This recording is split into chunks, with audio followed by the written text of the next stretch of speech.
श्रीरामचंद्रं शरणं प्रपद्ये श्रीरामदूतं शरणं प्रपद्ये।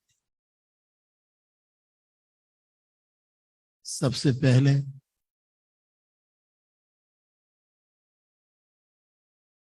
ओशो की सर्वतोमुखी परम चेतना को मैं प्रणाम करता हूं और ओशो से प्रकाश प्राप्त करके इस तपोवन में बैठकर आप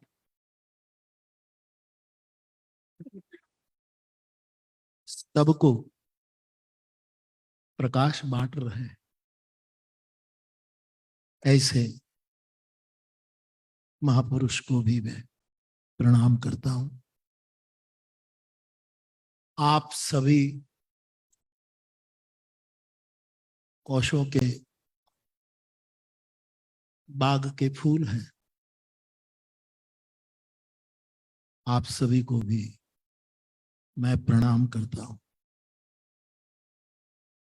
भगवान बोल रहे थे तो मैं सुन नहीं रहा था। एक तो माइक के कारण भी सब स्पष्ट नहीं, और मेरी इच्छा भी नहीं थी कि सुनूं, क्योंकि इसमें बहिर मुरारी बापू का परिचय था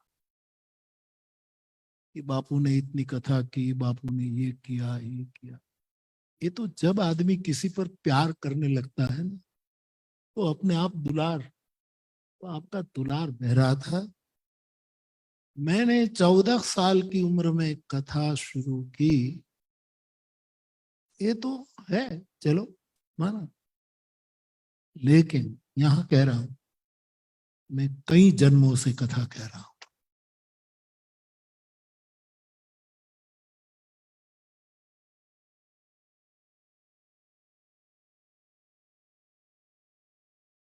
और लुम्बिनी में कथा थी, आप पधारे,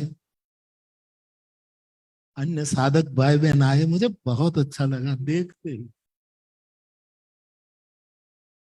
और आपका आग्रह था कि एक बार आप तपोवन आए और 9 दिवसीय कथा गाए। आप तो माध्यम बन गए, आप सब माध्यम बन गए, लेकिन मैं ओशो के बुलावे पर आया।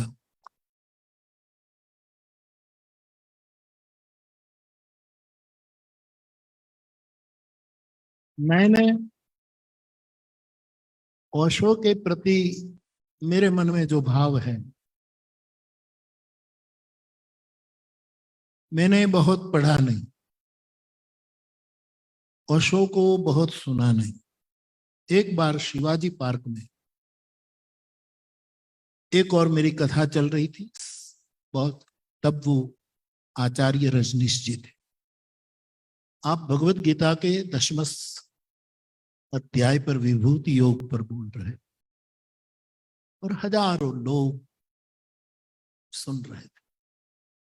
तो मैं भी उसी सभा में दूर बैठ गया था। एक बार ऐसे प्रत्यक्ष सुना। फिर वो पुणे में स्थित हुए।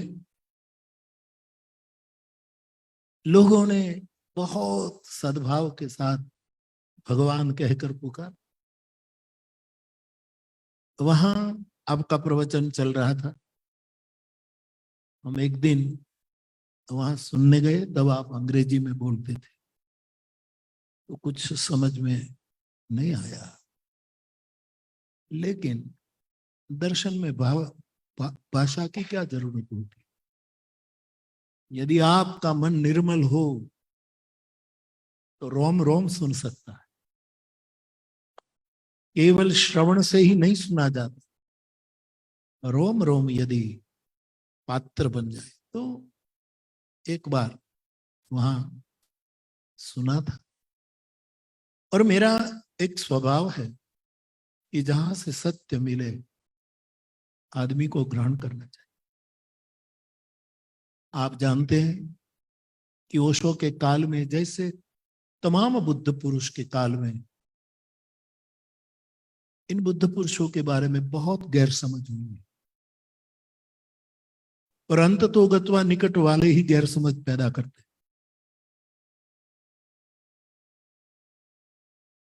लेकिन जो समझने वाले थे, तो मैंने जहां जहां शुभ प्राप्त हुआ ओशो के सूत्रों से, मैं जाहिर में कहता हूं कि ओशो की किताब या तो ओशो के कोई क्लिपिंग मैंने नहीं सुनी होती तो लाओत्सु कौन है मुझे कभी पता नहीं लगता। आपने यहाँ कबीर साहब को बिठाएं, भगवान बुद्ध तो है ही, नागार्जुन, रामकृष्ण ठाकुर, इतने बड़े पहुंचे हुए ईश्वर प्राप्त संत की चेतनाएं यहाँ है। ओशो ने कितने महापुरुषों को समाज के सामने अपनी वाणी के द्वारा, अपनी महसूसी के द्वारा प्रकट किया। शायद किसी ने इतना नहीं किया, सब अपना अपना ग्रुप बनाकर बैठ। और मैं यहाँ का नजारा देखकर ये कहूंगा, यहाँ आसमां नहीं बरस रहा है, ओशो बरस रहा है। और आप भी भूल मत करिएगा, विनम्र सुझाव, आप भी भूल मत करिएगा कि यहाँ जब बूंद टपके तो आसमान, ओशो के विचार आसमां को छूने वाले विचार। मुझे तो ये लगता है कि ये प्रकृति, तो पहली बात तो ये कि मैं ओशो के, तो मैंने पुणे में, देखो किसी को सुने और किसी के विचार अच्छे लगे तो आपका नाम लेकर कहना चाहिए, इसमें संकोच क्यों।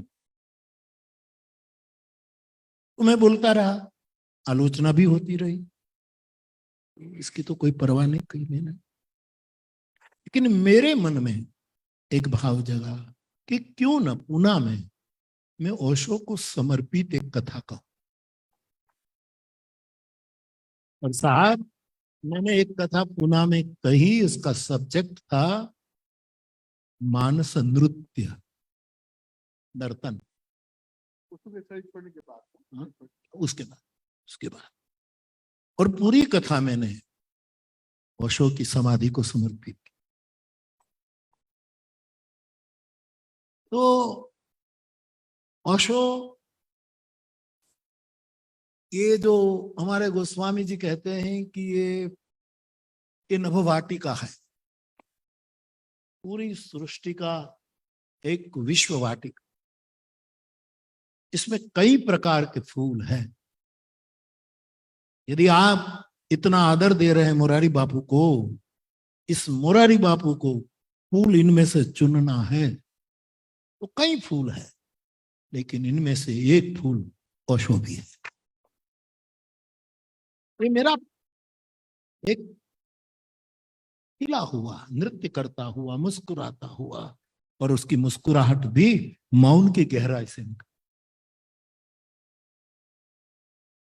आप अब तो बहुत उसको जान चुके हैं, लेकिन ओशो को आपने कभी रोते नहीं देखा होगा, लेकिन लोगों को रुलाया। वो जब आते थे, आप बैठिए,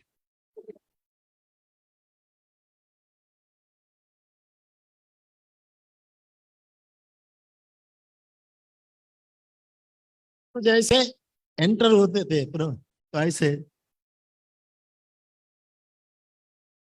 चेहरे पर मुस्कुराहट भी कम होती थी, लेकिन उसने विश्व को मुस्कुराहट का प्रसाद प्रदान किया। और जो बुद्ध पुरुष आश्रय और अश्रु न दे पाए, उसके पास बैठने से क्या फायदा, क्या फायदा। जो आश्रय और अश्रु प्रदान करे, तो ये ओशो की देन है। तो मैं मेरा मेरा भाव प्रकट कर रहा हूं कि मैं ओशो, तो वहां तो मैंने एक कथा अपने ढंग से कही और समर्पित की, और अब उसी ओशो की चेतना ने आपके द्वारा मुझे निमंत्रित किया। तो मैं इस चेतना के निमंत्रण पर आया हूं, कोई एर गैर के निमंत्रण पर नहीं आया।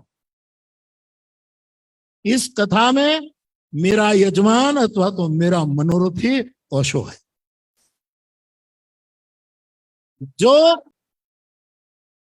जो विश्व वाटिका के कई फ्लावर में से मेरा एक पसंद की का पुष्प है, जो कभी मुरझाएगा नहीं। जैसे रामकृष्ण मेरे लिए पुष्प है, जैसे कबीर, नागार्जुन, ये लाओत्सु, जरथुस्त्र, सहजोबाई, मीरा, ये सब विश्व वाटिका के पुष्प। इसमें एक जगमगाता हुआ, एक कायम मुस्कुराता हुआ, जिसको काल कभी मुरझा नहीं सकेगा, ऐसा एक अस्तित्व का फूल, ये भी अपनी पसंदगी का फूल है। तो मुझे ये मौका मिला, एक ऐसी चेतना बुलाएं। और देखो भगवान, अब बैठो,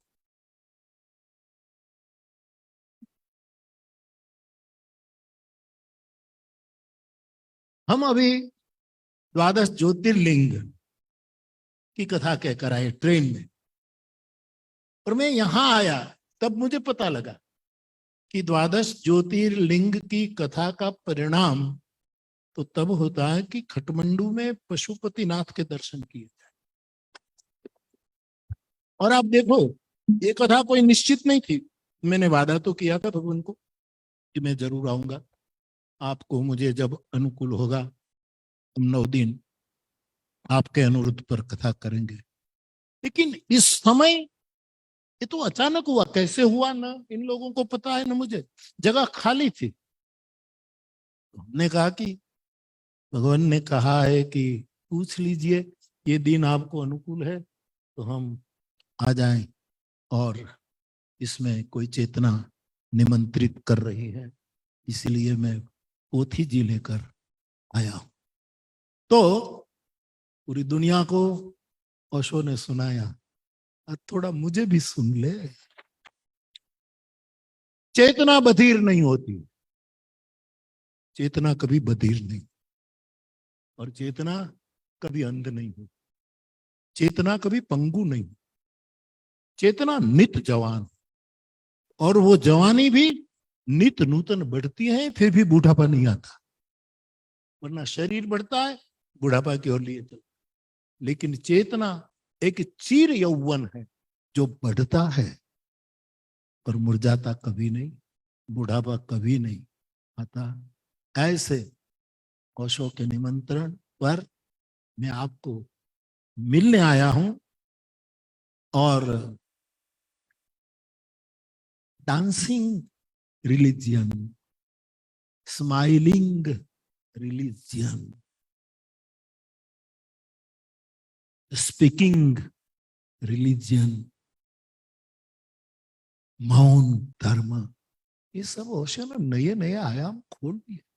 वरना उपदेश देने वाले इतने गंभीर हो गए थे कि हमको लगता है कि हमने कौन गुनाह किया कि इस सभा में, ओशो की सभा में छींक खाना मना था, लेकिन मुस्कुराने की मना नहीं थी। ओशो के प्रेम सभा में जमुहाट लेना, खांसी पहले मना कर दिया करते थे, मैंने जो सुना, लेकिन वहां रोना मना नहीं था। कबीरा हंसना छोड़ दे, हास्य बीज है, अश्रु उसका फल है। हास्य यहां से शुरू होता है और पुष्पित होकर आंखों से बरसता है। तो ओशो ने ये जगत को सिखाया। मुझे कई लोग कहते हैं कि बापू आप ओशो के बारे में बहुत बोले। भाई मैं सब नहीं कहता, हाँ मेरी समझ में जितना आता है इतना ही बोलता हूँ, क्योंकि ऐसे महापुरुष को पूर्ण रूप में समझना बहुत कठिन है और साहस भी नहीं करना चाहिए। जो समझ में आया, आनो भद्रा कर्तव्यो यंतु विश्वतः, सनातन धर्म की वेद परंपरा हमें ये सिखाती है कि जहां से भी मंगल सूत्र, मंगल मंत्र, मंगल विचार आए उसको रिसीव करो, उसको ले लो। तो जैसे मैंने हर महापुरुषों की चेतना से लिया, कृष्णमूर्ति को मैं ज्यादा समझ नहीं पाया, लेकिन थोड़ा बहुत समझ पाया तो उसमें से भी मैंने लिया। ओशो को जितना समझ पाया आपसे लिया। ओशो की चेयर की बात हुई, मेरे पास निमंत्रण देने आए लोग, तो मुझे बापू आप करेंगे? तो मैंने कहा कि मैं ही करूंगा। बोले और लोग आपको कहेंगे कि बापू आप ओशो पर। मैंने कहा मुझे कोई डर नहीं, सत्य को कभी डर नहीं होता। सत्य की संतान को मैं अभय कहता हूं। सत्य ने एक बालक को जन्म दिया, उसका नाम है अभय। और मेरे 3 बात में दुनिया को कहता, दूसरा है प्रेम। प्रेम ने भी एक बच्चे को जन्म दिया, उसका नाम है त्याग। जहां प्रेम होगा वहां त्याग होगा ही। और करुणा ने एक बेटी का जन्म दिया, उसका नाम है अहिंसा। तो ये सत्य प्रेम और करुणा लिए मैं घूम रहा हूं। ओशो से भी बहुत मिला प्रसाद, उसका नाम लेकर बांटता। जैसे कोई तिरुपति बालाजी से आते हैं तो कहते हैं ना तिरुपति बालाजी का प्रसाद है। बांके बिहारी से कोई आता है, बांके बिहारी का प्रसाद है। जहां से कोई आता है, नाथ द्वारा गए नाथ द्वारा, तो मैं जो ओशो को प्रकाश प्रसाद है ओशो का नाम करके कहता हूं। और अच्छा परिणाम आया। अब सिरहाने के नीचे किताब रख करके रात को मुल्ला नसरुद्दीन की साधना करने वाले हैं। सुबह मैंने अपने मंच पर जाकर सब अपने नाम चढ़ा देते थे। इसमें थोड़ा सुधार हुआ, अब थोड़ा थोड़ा सब बोलने लगे, क्योंकि लोग तो पहचान जाते नहीं कि आदमी का नहीं है ओशो का। पकड़े जाते, रंगे हाथ पकड़े जाते।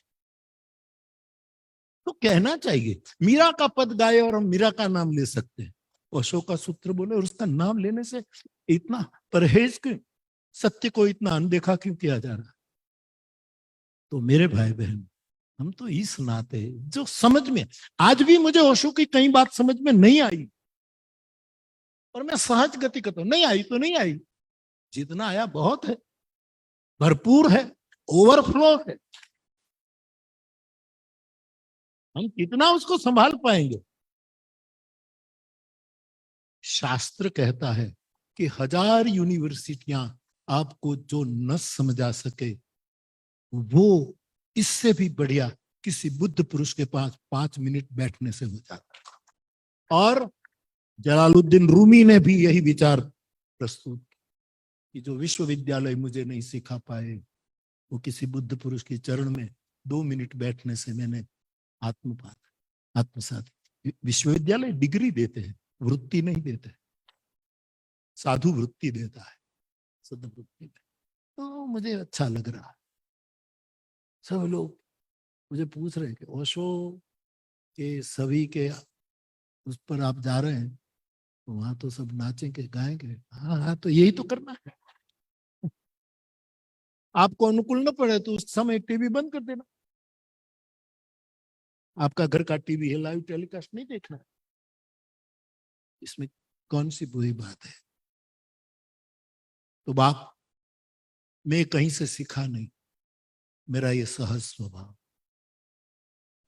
कि कोई भी बात करने में अभय रहना, कोई भी घटना घटे त्याग करने के लिए तैयार रहना, और कोई भी घटना हो कभी किसी के दिल को ठेस मत पहुंचाना, अहिंसा का सर्जन कर।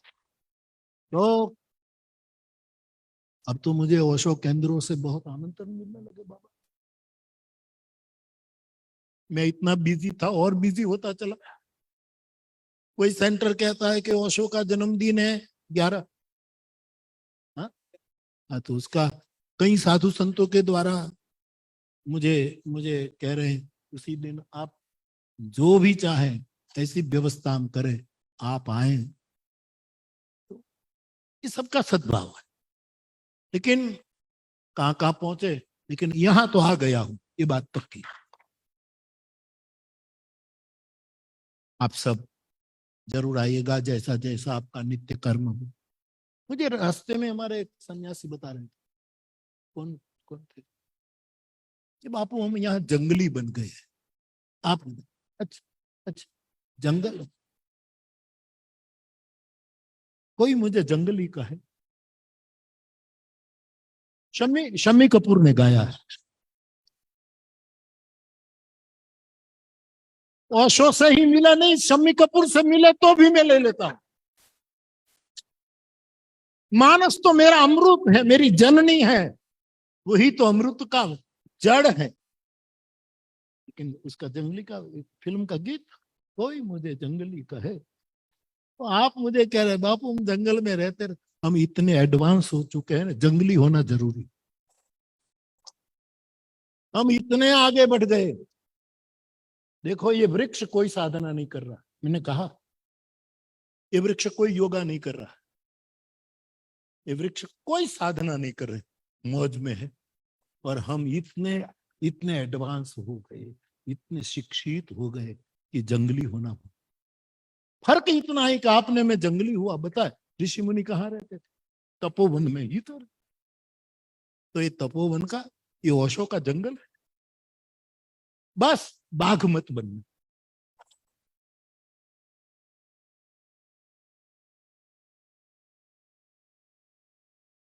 किसी को जबरदस्त पकड़ना मत,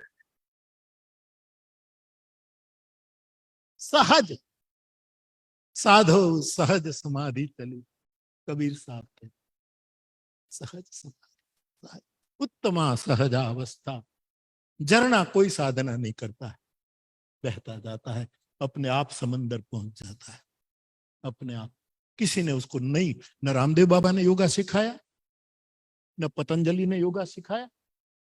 ओशो क्या कहते थे? सहज जियो, सहज जियो। एकनाथ जी महाराज एक अवस्था पर पहुंचे, उसके बाद संध्या छोड़ दी, पूजा छोड़ दी, कभी कभी तो स्नान भी भूल जाते थे। उसका बेटा बड़ा पंडित हो गया तो बाप को डांटने लगे कि हमारी परंपरा है त्रिकाल संध्या करना, पूजा पाठ करना, आपने सब त्याग दिया। तो उसने बहुत सुंदर जवाब दिया कि हम ब्राह्मण हैं, और कभी किसी के घर बालक का जन्म होता है तो सूतक लगता है, कभी किसी के घर कोई मर जाता है तो सूतक लगता है। और कर्मकांड के, ठीक है, कि जब सूतक आता है तो कोई पूजा पाठ नहीं होता है, अपने घर में ठाकुर जी होते बगल वाले घर में दे देते हैं कोई। एकनाथ जी ने कहा मेरे घर ज्ञान का बेटा प्रगटा है और मेरी माया रूपी माँ मर गई, अब मुझे सूतक है, इसलिए मुझे प्रेम के सिवा और कोई पूजा पाठ नहीं। ये एकनाथ के शब्द है, मेरे नहीं है। और भगवान, आज हम एयरपोर्ट भावनगर के जा रहे थे, तो मेरा गांव देखता हूं तो भिक्षा करने का मन होता है। मैं कहीं झोंपड़े में खड़ा रह जाऊं पात्र लेकर कि भाई भिक्षा, और मैं तो गंगा जल पीता हूँ, गंगा जल में मेरा खाना पकता है सालों से, लेकिन भिक्षा में मैं आग्रह नहीं करता। उनके घर गंगा जल का जो भी रोटी दे मैं पा लेते। सुबह हमारे सतुआ बाबा भी साथ में थे, मैंने कहा आंगन अच्छा है, गाय बांधी है, तुलसी का क्यारा है, बैठ जाए। तो बोले सुबह में ये सब लोग नहाए धोए होंगे। मैंने छोड़ो ना नहाए धोए, अपने को भूख लगी है वो देखो ना, वो नहाए न नहाए क्या है, उनको भूख नहीं लगे, हम नहा धो कर आए, हमको भूख लगी। और बुभुक्षिता किम न करोति पापम क्षीणा नरा निष्करुणा भवंती, सुभाषित कहते हैं। तो हम बैठ गए, तो हमने पूछा बहन बेटियां थी आपके घर में कोई पुरुष नहीं? बोले हमारी एक माँ मर गई है ना, इसलिए वो वहां गए। लो, मैंने कहा बाबा सूतक लग गया। इतने में लंदन से एक फोन आया, बापू मेरे घर बेटी का जन्म हुआ है, नाम दो। मैंने कहा दूसरा सूतक लग गया। और ये दो सूतक का फल ये है, मैं यहां आ गया। तो बाप सहज सहज झरना में मैं यही देखो ये आश्रम की सीमा कितने किलोमीटर या तो कितने मीटर की, कितने एकड़ में जगह है, ये नापना मत, दस्तावेज जरूरी है, लेकिन ये असीम, ये कोई सीमा में आबद्ध नहीं। मैं तो यही देख रहा था कि ये वृक्ष साधना कर रहे, और यहां हमने जो मकान बनाए वो भी शायद बनाना तो पड़ता है यार, सब सुविधा तो करनी पड़ती है, लेकिन हम क्या करते हैं कि अपने घर में बड़ा प्लॉट लेकर मकान बनाते, फिर वृक्ष बोते हैं। यहाँ वृक्षों के बीच में मकान उगे हैं, बनाए नहीं गए, ये सब उगे हैं, प्रकट हुए हैं। ये सब निकले। तो ऐसे स्थान में आने का मुझे बहुत खुशी है। और ये सामने वाली मूर्ति आपकी? नहीं नहीं, मैं ऐसा, अच्छा ना ना, ये तो बराबर है, लेकिन बहुत अच्छी मूर्ति, तो मैं जज नहीं कर पाया। सामने ओशो, यहाँ भी ओशो। तो मैं ये प्रार्थना करूं, आप मना कर सकते हो, जरा भी संकोच मत करना। आप मेरे हैं, मैं आपका हूं, ये याद रखना। मैं एक कहूं कि ये ध्यान हॉल है। मैंने अपनी जिंदगी में हनुमान जी का स्वरूप, ध्यान स्वरूप पसंद किया।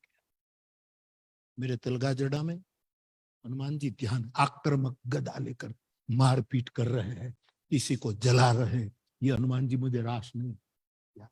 तो आप कहे तो ओशो के कद का एक हनुमान जी की मूर्ति बनवा कर और इस ध्यान हॉल में, यहाँ ओशो सामने, अब तो रहना ही, खड़े मत होना, मैं खड़ा हूं तो खड़े हो जाना, लेकिन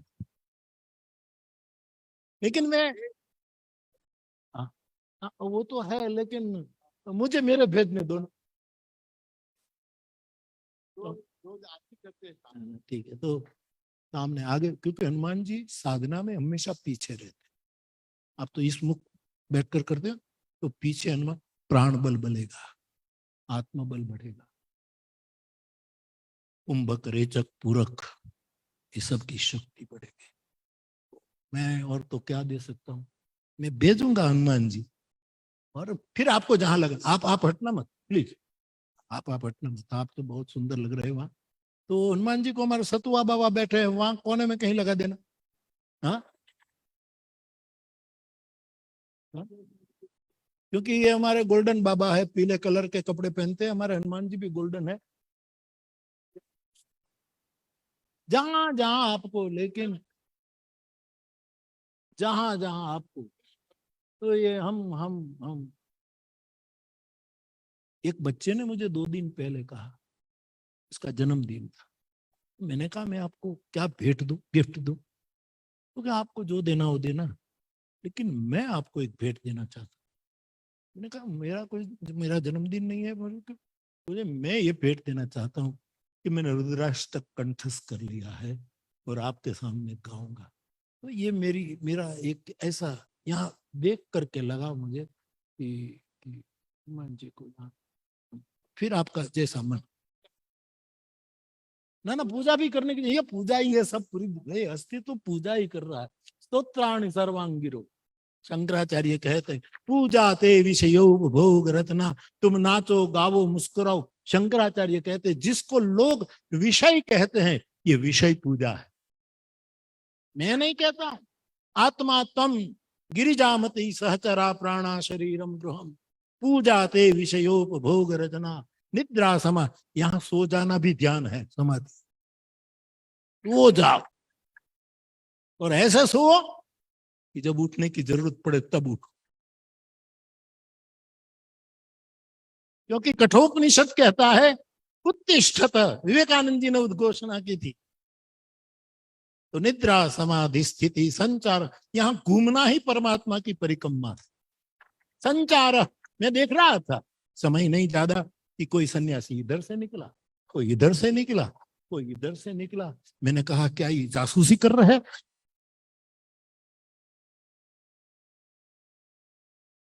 लेकिन यही सहजता थी, सब जगह से यहाँ प्रेरणा आ रही, चारों ओर से। ये तो पूजा है। आत्मा तम गिरिजामति सहचरा प्राणा शरीरम गृहम, पूजा ते विषयोपभोग रत्ना, निद्रा समाधि स्थिति, सो जाना समाधि है। संचार, यहाँ घूमना परिक्रमा। संचार पदयोर प्रदक्षिण विधि, स्तोत्राणी, यहाँ जो भी बोलो, जो भी बोलो।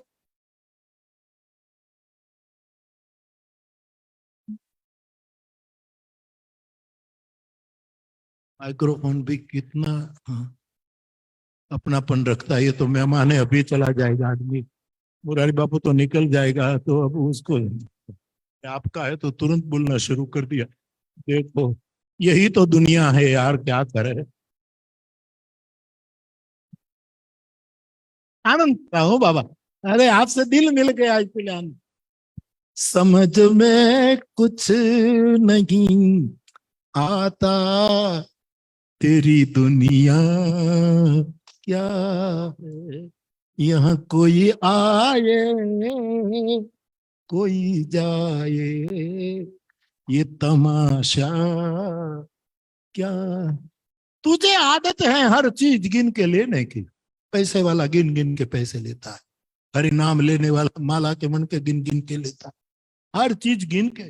तुझे आदत है हर चीज गिन के लेने की, तेरी गिनती नहीं। इस दुनिया में तेरी तो कोई गिनती नहीं, तेरी गिनती नहीं। दौलत को गिनता क्या है, कोई आए कोई जाए, ये तमाशा क्या है, समझ में कुछ नहीं आता। तो यहाँ चलना घूमना ये परिक्रमा है। संचार पद प्रदयुक्त रक्षण विधि स्तोत्राणी, यहाँ जो भी बोलो। ओशो तो कभी कभी क्या बुलवाते थे उस समय, मैंने कभी सुना आपने नहीं, याहू या है ना, मेरी स्मृति ठीक है ना। हाँ, याहू, कई लोग कहते याहू क्या, अरे स्तोत्राणी सर्वांगिरो, तुम्हारे मुंह से भीतर से नाभि से निकले, भीतर नाभि से निकले उसमें नभ में जाने तक की देर नहीं लगती साहब। जो नाभि से निकले उसकी रेंज नभ की होती है। हमारे यहाँ नभवाणी सुनी गई, नाभिवाणी कम सुनी गई, और बुद्ध पुरुषों के पास नाभि की वाणी। नभवाणी ऊपर से आती है, नाभिवाणी नीचे से ऊपर को हमें उड़ान भराती है। जो भी बोलो, स्तोत्राणि सर्वांगिरो यद्यत कर्म करो मितद खिलम शंभूतवा, आराधनम शिव को समर्पित। तो मुझे बहुत अच्छा लगा, आपने इतना आदर, इतना प्यार, इतना सद्भाव। क्या है कि प्रेम करने वालों तो पहली आंख में पता लग जाता है। तो हमने लुम्बिनी में देखा, तब से लगा कि अपने अखाड़े के आदमी है।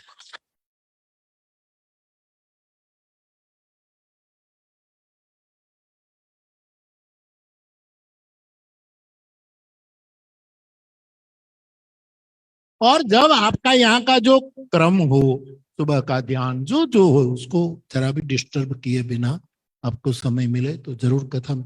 लेकिन यही ये गेरुए कपड़े में ही आना। हाँ।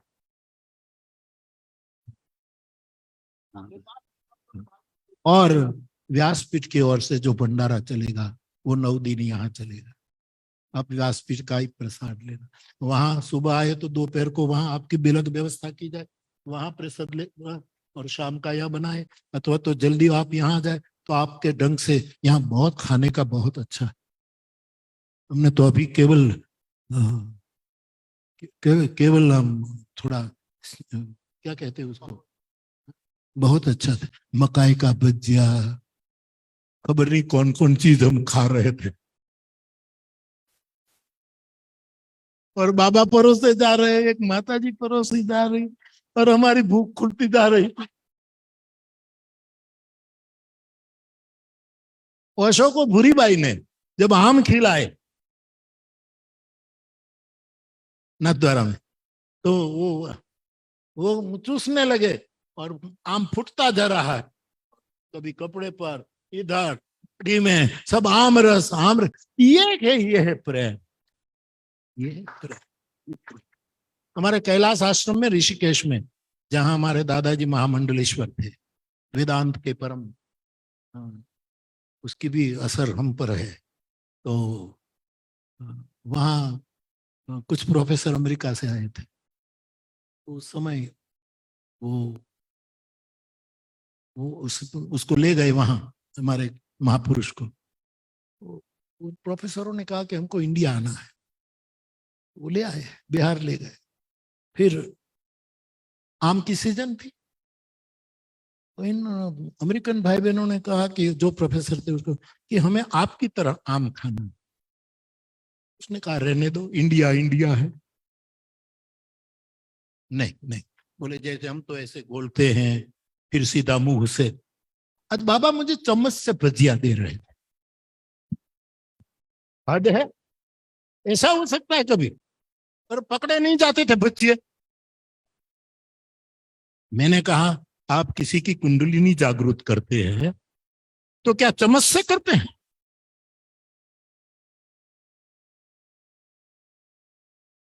खबर नहीं, वहां सीधी चेतना को टच करते हैं।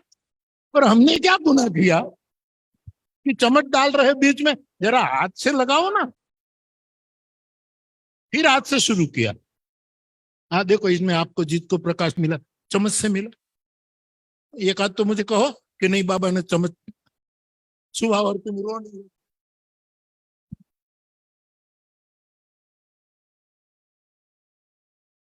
चेतना का टच होना जरूरी है, चेतना का। अब तो वरना तो पकौड़ी अपने क्या कहते हैं आजकल जो आदमी को क्या कहते हैं, जो परोसता भी है, रॉबर्ट, उसको सौंप दो तो वो भी पकौड़ा बना देगा। किसी भाई बेटी का हाथ को छूने भी नहीं देगा, तो वो खाना बेकार है। अब अपनी माँ रोटी बना कर दे, अपने मासूम हाथों से, अपने प्रासादिक हाथों से, जिस हाथ के लिए वेद ने कहा अयम में हस्तो भगवान, भगवान वेद, ये मेरे हाथ परमात्मा है। अयम में हस्तो भगवान, अयम में भगवतरह, ये मेरे हाथ भगवान से भी बड़े। क्यों भारतीय संत का हाथ हमारे सिर पर हो चाल? क्योंकि हाथ नहीं है, हरि है। अयम में हस्तो भगवान, अयम में भगवतरह, मैं भगवान की श्रेष्ठ हूं। तो ये हाथ और सजीव चेतना। तो मैंने बाबा ने कहा क्यों इतने कृपण क्यों होते हो, हर बात में चमच। बाप तो मुझे बहुत, तो वो कहने अमेरिकन प्रोफेसर के हमको तो ऐसे कहना, उसने कहा कि रहने दो, कि हम इंडियन लोग खा सकते हैं, नहीं नहीं नीचे बैठना है। और उसने ऐसे वो करता गया, ऐसे वो करता रहे, इसमें आम टूटा, कुछ रस उसकी जेब में गया, कुछ इधर गया, किसी ने टाई को संन्यास दे दिया। मैं यहाँ मानस संन्यास पर बोलने वाला हूं। एकदम पीले रंग की टाई कर दी, कोट बिगड़ गया, ये हो गया, ये हो गया, ये हो गया, हाय हाय हाय, एक्सक्यूज मी करके तब आम फटे। फिर उसने इबनी घटना अमेरिका में जाकर एक आम पर किताब लिखी, उसमें ऐसा एक प्रकरण कि इंडिया में, बिहार में एक ऐसी किस्म का आम होता है जो केवल बाथरूम में ही खाया जाएगा।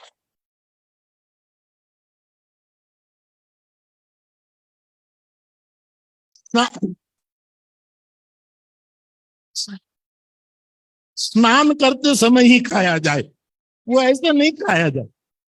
तो भूरी बाई जब खिला रही थी ओशो को, उसने एक बहुत अच्छा, ये बहुत बहुत अच्छा, और पूरी दाढ़ी आदि। प्रेम तो ओवरफ्लो होता है, प्रेम कपड़े में नहीं होता, प्रेम कलेजे में होता। प्रेम कोई कपड़े में थोड़ा, मैं भी चाहूं तो ऐसे कपड़े पहन लेता हूं, लो तो हो जाएगा घटना। प्रेम तो कलेजा, आपका कलेजा डेवलप हो ओशो की चेतना से, भगवान के सजीव प्रासादिक स्पर्श से, और हम ओशो को विशेष रूप में महसूस कर सके, ऐसे हनुमान जी के चरणों में प्रार्थना करके। और मैं भारत में या भारतीय देशों में जितने भी ओशो के सन्यासी हैं, मेरी व्यासपीठ की ओर से निमंत्रण भेजता हूं, आपने तो दिया ही है। मैं भी कहता हूं कि आओ आओ आओ, मेरी अटरिया आओ, मेरी व्यासपीठ पर आओ। आओ, हम गाएंगे, हम रोएंगे, हम रामचरितमानस के सूत्र और मंत्रों का प्रसाद बांटेंगे। तो एक परम चेतना के बुलावे पर मैं आया हूं, और आप भी कभी समय मिले भगवान, हम व्यवस्था करेंगे जितनी कर सके, सबको लेकर एक बार तलगा जरड़ाओ। हमारे गुरुकुल में, मेरे गांव में, गुजरात में, भावनगर के पास 1 घंटे का ड्राइव है, मेरा छोटा सा गांव है, वहीं में जन्मा, जन्म भी वही, जीवन भी वही। वहां आप सभी सन्यासी को लेकर आइए। हमारा छोटा सा गुरुकुल है, वहां सबकी व्यवस्था। एक बार वे अपने माधोपुर वाले कौन, ब्रह्म वेदांत, जो अशोक को फॉलो करते थे, ब्रह्म वेदांत जी, माधोपुर पोरबंदर के पास गुजरात में। अब शरीर नहीं रहा, हमसे आपकी तरह बहुत, मैं वहीं जाता था कभी। रामदुलारी बापू के भी फॉलो, रामदुल बापू और ओशो जी का बहुत, दोनों जबलपुर के, और एक साथ वो नर्मदा के घाट में स्नान किया करते थे, वो दोनों बड़े महापुरुष। तो वहां वो ये सब करते थे। उसने एक बार कहा कि मैं अपने सन्यासियों को, ओशो के सन्यास, गुरुकुल में आकर 3 दिन की शिविर करूं। मैंने कहा आइए, आइए करिए। तो बोले बापू आपको कोई डर लगे, आपको कोई टीका।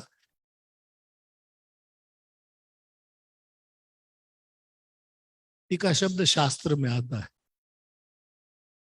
शास्त्र में एक श्लोक है ना, तो उसका कोई भाष्य करे ना, उसको कहते हैं उसकी टीका, उसकी टीका की, टीका की है। बुद्ध पुरुष की कोई टीका हो ही नहीं सकती। सब अपने अपने शब्दों में उसकी पूजा करते हैं। किसी के शब्द में गालियां होती है, किसी के शब्द में फूल होते हैं, जैसा जिसका घराना। मुझे तो कोई गाली दे तो मैं इतना ही समझाता हूँ कि तुम्हारे परिवार का परिचय दे रहे हो मुझे, तेरा कोई दोष नहीं, तेरे खानदानी प्रकट हो रही है, मुझे क्या लेना देना है इससे। तो कभी योग बने आपको, मुझे, जब मैं रह सकूं 3 दिन, क्योंकि मैं ही घूमता रहता हूं, तो जरूर आइएगा, वहां आनंद करेंगे। 3 दिन, 3 दिन क्या, 3 महीने रहो। यहाँ यहाँ ताला मार दो, मैं हनुमान भेजूंगा, वो ध्यान रखेगा।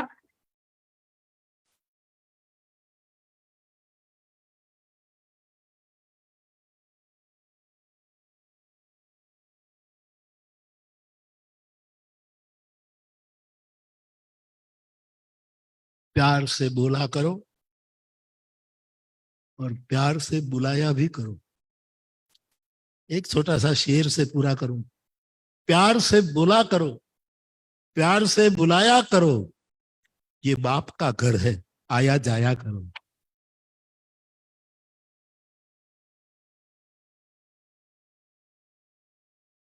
तो वो ब्रह्म वेदांत जी आए, तो 3 दिन की शिविर, बड़े सरल साधु, 3 दिन।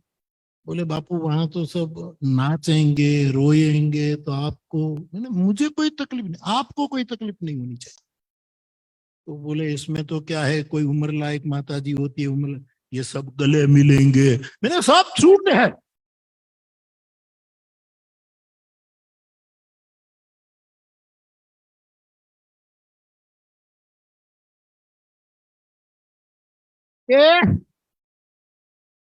दो नदियों का मेल अगर इतना पावन कहलाता है, तो क्यों जहां दो दिल मिलते हैं स्वर्ग वहां बसता है। हम उस देश के वासी है जिस देश में गंगा बहती है साहब। ये गंगा की सभ्यता है, ये कैलाश की सभ्यता है, ये केदार की सभ्यता है, ये सोमनाथ की सभ्यता है, ये ऋग्वेद की सभ्यता है। हमारे जितने बुद्ध पुरुष हुए हैं, इन सभी की सभ्यता है, और इससे हम नहा लेते हैं। और इनमें एक नक्षत्र आसमां में आया जिसको हम ओशो कहकर पुकारते हैं। तो मेरी पसंदगी के कई फूल हैं, मैं फिर दोहरा रहा हूं, मैं किसी का फॉलोअर्स नहीं हूं, लेकिन पसंद करना है तो ओशो जैसा फूल कहाँ मिलेगा। उसके विचारों को मुझे मेरी अनुभूति में ठीक लगता है, वहां पकड़ता हूं और पूरा समझने की कोशिश भी नहीं करता। ब्रह्म वेदांत जी अपने जो जो चले गए, जो सन्यासी ओशो के साथ रहे, बड़ौदा के थे, ब्रह्म वेदांत बहुत प्यार करते थे, बहुत सरल चीज। उसने ओशो के जाने के बाद एक किताब भी लिखी ओशो के बारे में, तो मेरे से बहुत प्यार करते थे। तो अब तो वो नहीं रहे, तो वो हमारे गांव आए थे, तो मैं महुआ में उस दिन रहता था, तो आकर मेरे झूले के पास बैठ गए। हमारे मुंबई से एक भाई बहुत प्रश्न करते रहता, बहुत, वैसे ओशो के प्रति बहुत उसको भाव था, लेकिन फिर भी कुछ लोग कब भाव रखे कब निंदा करे कोई ठिकाना। आप बहुत सावधान रहना। जंगली ही बने, कहां गया जंगलियत? ओए!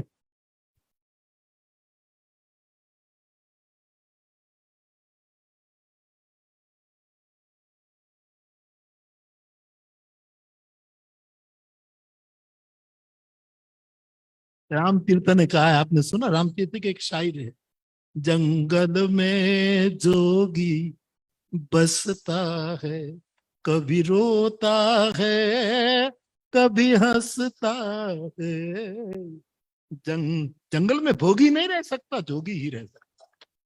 जंगल में जोगी बसता है, कभी रोता है कभी हंसता है, पर दिल न कहीं उसका फंसता है।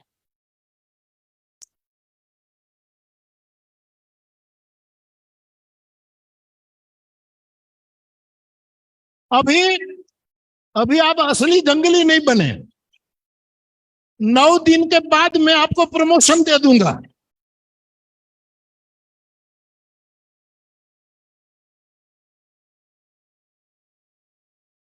और स्वामी राम तीर्थ कहते हैं, मुझे बादल स्नान कराते और ये पंछी गीत सुनाते, ये सब पेड़ पौधे मेरे रिश्ते नाते हैं, और हर पल चैन बरसता है, क्योंकि जंगल में जोगी बसता है, कभी रोता है कभी हंसता है, पर दिल न मोबाइल में फंसता है, और हर पल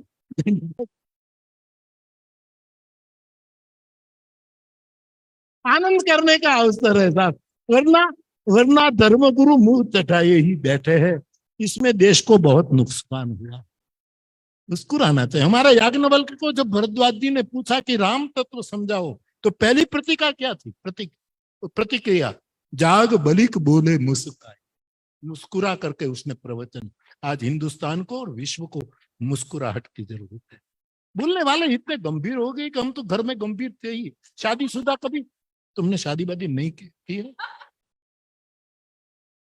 हाँ? हाँ, तो ठीक है। वरना वरना क्या है, अभी जितनी है वो भी खो जाएगी।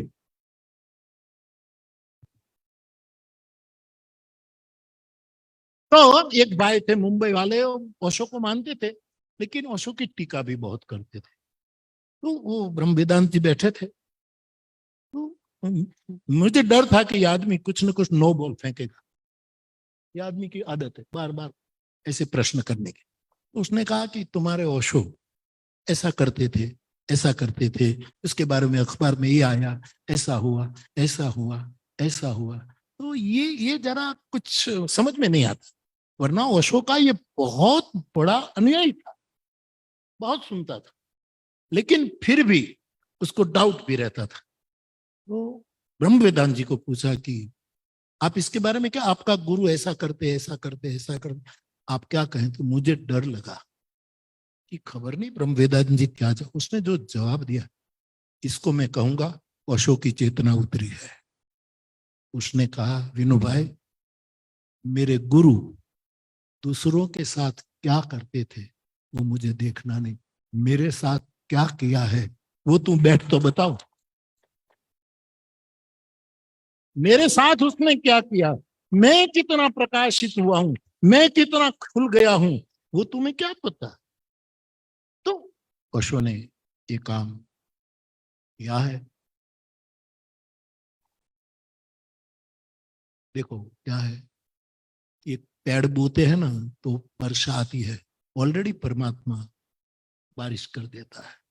मैं व्यासपीठ की एक जारी लेकर थोड़ी सिंचाई करने आया हूं, और मुस्कुराहट हो और प्रसन्नता हो और हम सम पर आ जाए।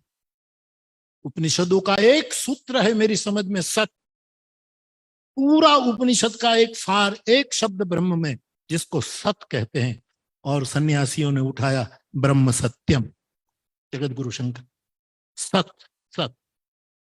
आप रामायण का सूत्र पकड़ो तो सर्व, सर्व को सुख मिले, सर्व निरोगी हो, सर्व प्रसन्न हो, सर्व किसी बुद्ध पुरुष के शरण में प्रपन्न हो। संपन्न होना इतनी कामयाबी नहीं है, प्रसन्न होना ये कामयाबी। संपन्न तो कई लोग हैं, डॉक्टर आधी रोटी भी नहीं खाने देते कि तुम ये खाओगे तो तुम्हारा डायबिटीज बढ़ जाएगा। हाँ, किसके लिए इकट्ठा किया तूने? प्रसन्न रहो। तो ये जो जो बात है कि प्रसन्नता की, तो मेरे कहने का मतलब ये है मेरे भाई बहन कि ये हमें एक प्रसन्नता प्रदान करता है, मुस्कुराहट प्रदान करता है। तो मेरा इतना ही निवेदन है कि यहाँ प्रसन्न रहना सीखे, यही साधना है। मुस्कुराहट साधना नहीं क्या? कितने आंसुओं को मर्दनम गुणवर्धनम, आयुर्वेद कहता है कि जितना खरल में घिसो इतनी औषधि परिपक्व होती है। तो आदमी कितना परम के विरह में रोया होगा, फिर कभी वो आनंद ले सकता है। तो इसी रूप में मुझे आनंद आ रहा है। तो कई लोग कुछ न कुछ कहते हैं, और इस कथा की तो सब प्रतीक्षा कर रहा है कि क्या होगा, क्या होगा। जो होगा सो होगा।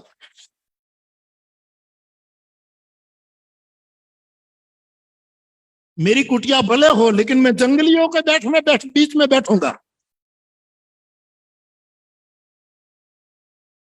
और कभी गाय को कोई भाषा सिखानी नहीं चाहिए, कोई कुत्ते को दीक्षा नहीं देनी चाहिए।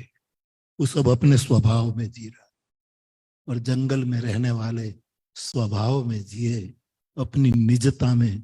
मैंने कहा भैया को कि हमने निजता खो बैठी, इसलिए हमें बहुत कुछ करना पड़ता है। यहाँ सब कुछ सहज हो जाएगा। तो मुझे कितना बोलना है खबर नहीं है, लेकिन मजा आ रहा है।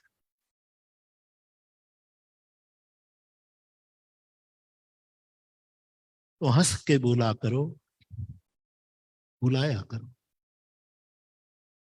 ये बाप का घर है। आया।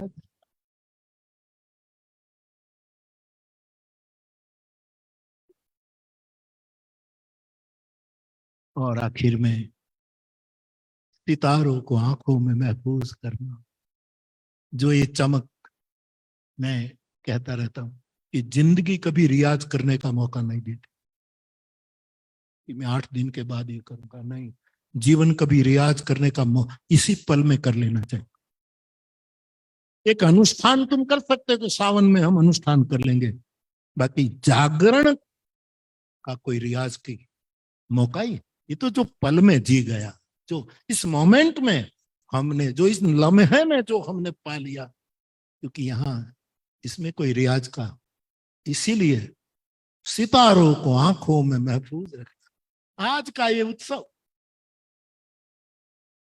इनमें से जो शीतल प्रकाश हमको मिला हो, सितारों को आंखों में महफूज महफूज सुरक्षित रख, सितारों को आंखों में महफूज रखना, क्योंकि बहुत देर तक रात ही रात होगी, अंधेरा ही अंधेरा। मुसाफिर है हम भी, मुसाफिर हो तुम भी, इसी घाट पर फिर मुलाकात होगी।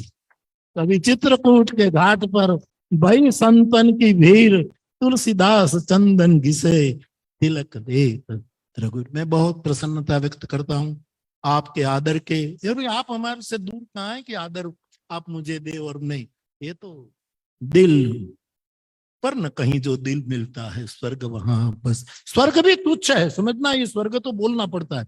ये जिसने स्वर्ग लिख दिया ना, उसमें मूल स्वर्ग को पढ़ा ही नहीं। स्वर्ग में कुछ नहीं है जो यहाँ है, यानी इस प्रकृति के बीच में जो बसा।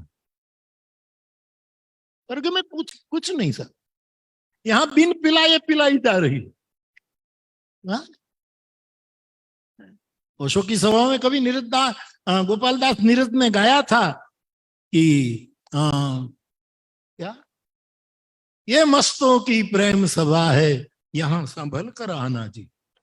हाँ, इसमें एंट्री ही है, एग्जिट नहीं।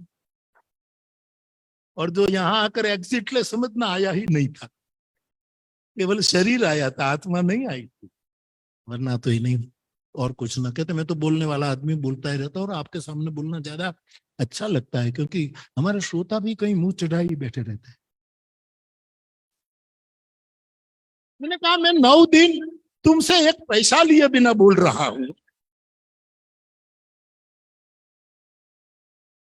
हमें कोई अपना प्लेन लेकर ले आते हैं, गंगा जल मेरा खुद का है, हवा मेरी हनुमान जी की है, और अनाज तो मेरे नसीब में तो कुछ होगा ना अन्न, तो तुम क्यों मेरे सामने मुंह बिगाड़ कर बैठे हो?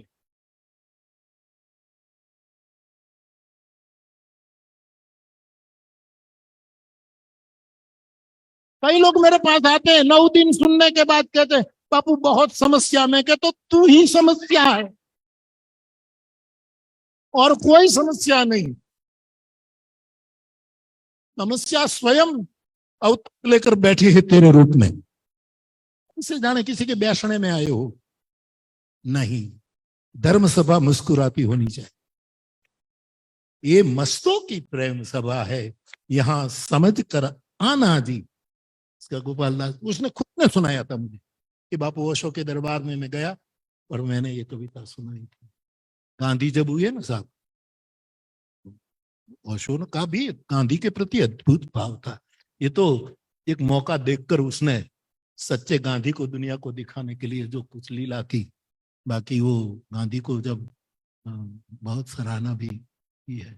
तो उस समय उसने, तो मेरे कहने का मतलब ये है कि साहब चेतना को परखने के लिए कोई माध्यम चाहिए। पढ़ा तो हमने, सुकरात कहता है कि किसी के गर्भ में मैं बच्चा डाल नहीं सकता।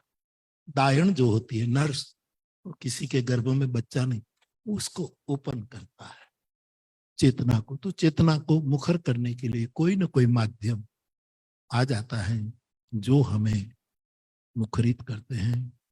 तो ओशो का भी क्या सन्यास का क्या नाम दिया था ओशो ने? 9 सन्यास। मुझे आपके सामने मानस सन्यास कहना है, मानस सन्यास। और मानस का ये तो 9 दिन पड़े हैं मेरे पास, आप सहन करना। तपोवन के हो तो तपस्वी बनना। मानस का अर्थ होता है दिल, दिल का सन्यास क्या है वो मुझे कहना। कपड़े का नहीं, कलेजे का सन्यास। कपड़े की महत्ता है यार, मैं इस वेश को वंदन करता हूं, इस माला को मैं नमन करता हूं। कई लोग को निंदा करते तो इससे हमें क्या लेना दे, लेकिन वेश की देखो, समुद्र मंथन से अमृत निकला नहीं, तो शंकर भगवान को देखा अमृत लेकर सब में, तो शंकर ने कोई अच्छे कपड़े ही नहीं पहने थे, उसको नहीं पिलाया। और विष्णु भगवान सजदक बैठे थे, उसको पिला दिया। तो शंकर अच्छे सजदत कर रहे ना ताकि अमृत पीना मिले। तो कपड़े की भी महिमा है, लेकिन मेरा जो सन्यास का संदेश है वो मानस सन्यास है। दिल कैसे रंगा जाए, जो चढ़े वो कभी उतरे ना, जो चढ़े। ये जो आपको पहनाया गया वो चढ़ गया सो चढ़ गया, चढ़ गया सो। और मैं तो सन्यासी नहीं हूं, मैं तो सफेद वस्त्र वाला हूं। और ये रंग बहुत धोए तो थोड़ा फीका भी हो सकता है, और उसको ज्यादा धो इतना ज्यादा सफेद होता, ये भी तो हो सकता। हाँ, दाग भी लग सकता है जल्दी, आई नो, जल्दी। तो हम ये कह, पूरी दुनिया है एकम सदविप्रा बहुधा। तो मुझे बहुत अच्छा लगा आपकी जैसी सुविधा, लेकिन मैं आया हूं अशोक के बुलावे पर, इसीलिए ओशो के जितने सन्यासी हो, त्यागी हो, ब्रह्मचारी हो, गृहस्थ हो, जंगली हो, सब भगवत कथा में आ सकते जैसे आपकी अनुकूलता। बाकी कल से तो मैं कथा शुरू करूंगा, आज प्रारंभ कर दिया है। अब 9 दिन देखो, हमारे कथा होती है ना, तो पहले दिन महात्म गाया जाता है। महात्म यहाँ हो गया, 9 दिन वहां गाएंगे। हाँ क्या? हाँ, पूर्वांग पूर्वांग पूर्वांग पहला दिन ऐसे भूमिका बनानी होती ना, तो ये मानस संन्यास की मैंने भूमिका હવે આવો પછી જપટમાં તમે આપણે આનંદ કરીશું।